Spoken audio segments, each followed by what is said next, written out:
This is Mad Lab Press. It's great to be back, everybody. It's Mad Lab Press here. And the video I'm putting out today is an educational and informational video. But before that, I want to address a few things before I start. One of those things being, I've been getting a lot of hate mail and hate emails and comments on my page from police officers saying that I was fired and I was a disgraced cop. That's all bullshit.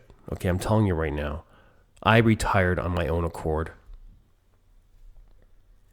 I didn't like the job anymore. I didn't like some of the people that I worked with. I didn't like what I saw, and I didn't like how the Toronto police especially treated people. And now that I've been out of the police department and the public sector for a number of years, I see why people have that opinion of police officers. Not just in Toronto, but all over the country and in the world, actually. So I want to put that to rest. I was a great cop. I was a cop for 24 years. I was a decorated police officer.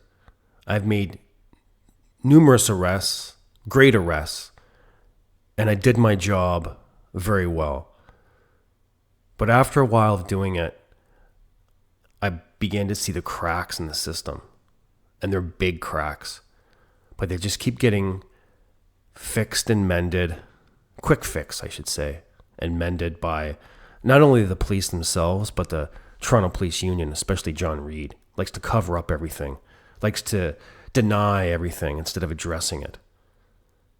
So in this video today, I'm going to bring you through the Toronto Police Service, show you the equipment they use, the uniforms they wear, how they become a police officer, just basically everything about police that the public doesn't really know.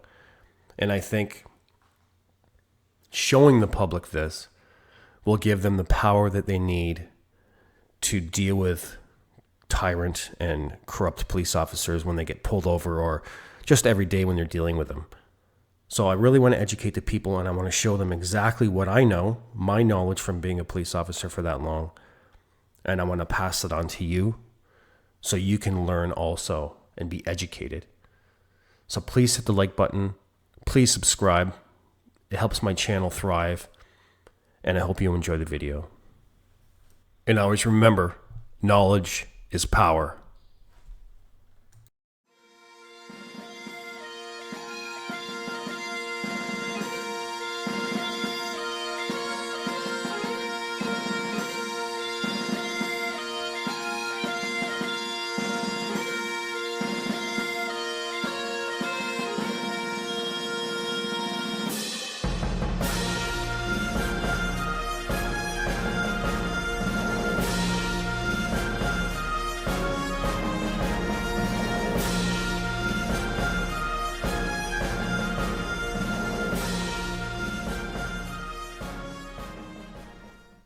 So after you've drank the Kool-Aid, they issue you with a warrant card and a little tin badge with your badge number on it, which is here 8586.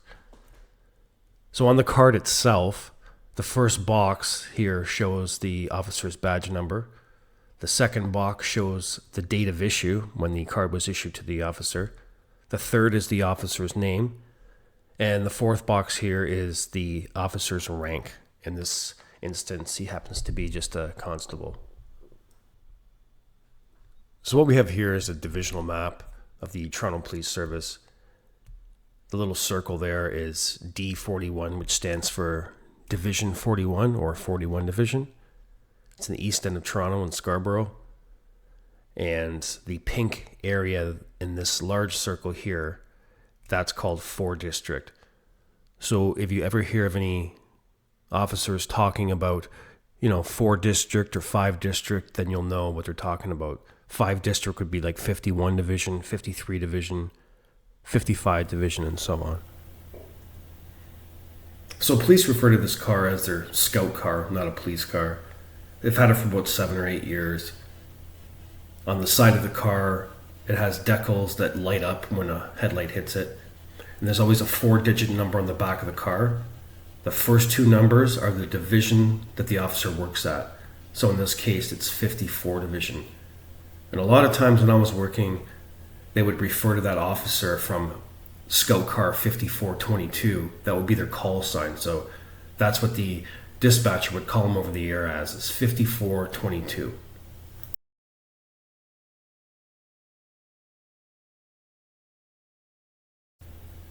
So what we're looking at here is inside the cabin of a Toronto Police Scout car.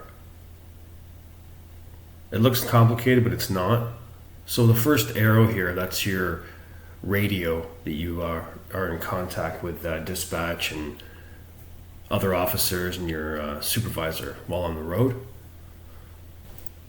The second arrow here is the lights and sirens, the emergency equipment to get to a call. The third arrow, that's your USB stick so you can copy files from the computer system in the car. And the fourth arrow here, that's called your MWS, short form for mobile workstation. And that's where the officers plug in your name, they get all their information, and they do the reports in the car, right in the car actually. They can do the report and it gets sent right off. And at other times, they like to watch hockey games in their car while they're working.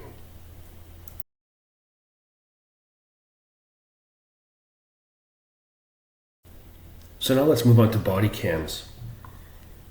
What people need to know is body cams aren't always on.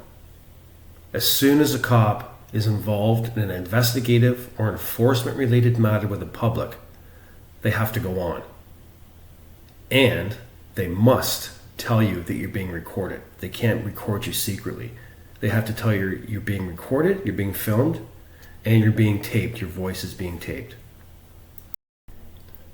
Now, these body-worn cameras show, when they are recording, a bright red light, and you'll hear a beeping noise. So if you ask the police officer if they are recording you on their body cam, and they say yes, and you don't see a red light or hear beeping, you know they're not recording you.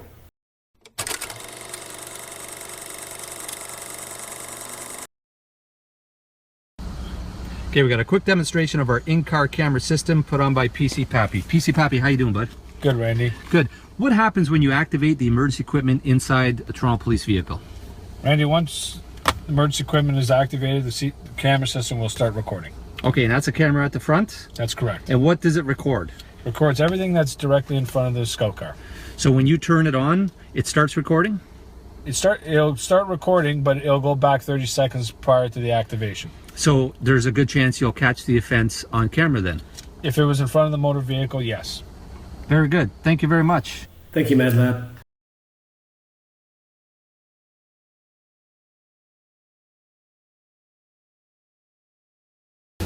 Can I get your name and badge number, please? Why? Because I'm asking. No. What's your name and badge number? You know, I don't need to tell you that. You have to. I don't.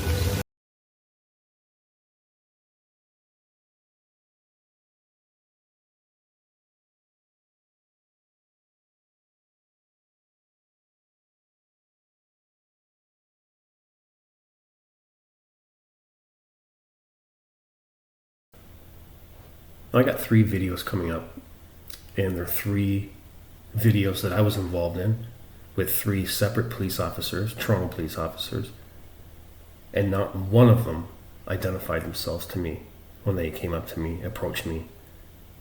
The last guy who worked for traffic services, who said I was in a scene, never identified himself, never told me that I was on body cam, and when I asked him for his name and badge number, all he did was point to his shoulder.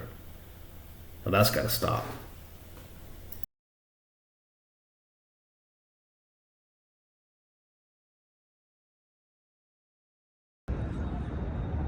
Can I help you? How are you? Fine. Hey, you're being recorded. Yeah, so are you. Yeah, excellent. Okay. Yeah. Do you have business here? I don't answer questions. Did I do something wrong? Well, I'm investigating you right now for a potential Am I trespassing. detained? Am I detained? Well, you're being investigated Am I right detained? now. Yeah, you're free to go. Okay, If- then I'm free to yeah. go. Then Yeah. you can leave. Okay, you're harassing me right now. And- I did nothing wrong. I'm standing here. So what did I trespass? Okay, I got information that you're operating a drone on private property. It's not. Yeah. No, it's not private property. Yeah, you need authorization. No, you don't. It's under 249 grams. It's called a toy.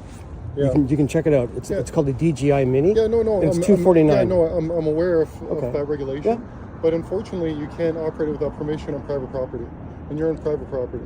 No, I was on the sidewalk. But I don't answer questions anyway. So Actually, yeah, you were answering questions. We're having a discussion. okay, that's fine. I'm done. Okay, so I'm going to speak to the property management here. If you have no business here, then you're going to be removed, and if you don't want to be removed, you'll be Oh no, charged. I'll leave. Right? No problem. No problem. I'll leave. No problem. But you can't solicit a trespass, right? You can't do that. That's illegal. You can't solicit a trespass. Okay? If they come out and tell me to leave, then that's fine. But you can't go in there and solicit a trespass. If they want me to act as their agent to enforce the trespass Have property, they that's exactly what I'm have they gonna come do. out and said that to you? What's your badge number? 8207? You got it. Okay, what's your name? Can I see your name? It's covered by your phone. Oh, sorry. Can you see now? Yeah. N. Duran. Okay. You got it. Yeah. Microphone and camera recording, okay? So are you? Oh, perfect. Okay. I was just behind you. You're going 60 kilometers an hour. The zone here is 40. There seemed to be some kind of communication between you and that officer about the scene. I was walking down the sidewalk. Okay. I went on the grass, and he says I'm in his scene. The grass is part of the scene. Okay. Okay, well, If you look at the vehicle, it's Yeah. on Dude. the grass, right? Yeah. So Yeah. I realize you understand that if there's no tape, it's not a scene. yeah. Well, I'm gonna ask you to use some common sense here and your logic. I don't need to hear you. realize- I don't need to hear you cops explain something to me. Okay? No, clearly because you're not understanding. Something's No, not. I quite firing up understand here, right? very clearly. So as we're coming to an end, I want to share how to complain against a certain officer. Before it was called the OIRPD. Well, that doesn't exist anymore. As of April 2024, this year, they've changed that now. And they've changed it to a new complaints process called LECA. It's LECA, and that stands for Law Enforcement Complaints Agency. Now, if you go online, you type LECA in, it'll prompt you to their webpage, and it'll guide you through the complaints process. It's pretty cut and dry on how to do it, but this is the new way to complain against officers, and it's a good way because it keeps them in check. Now, when these Toronto cops don't get their own way, they act like this. This is what we can expect from the new generation of the Toronto Police Service. What's up? What's up? What's up? How you feeling, man? I'm pretty lucky. Say what? I'm fine. I'm pretty fine.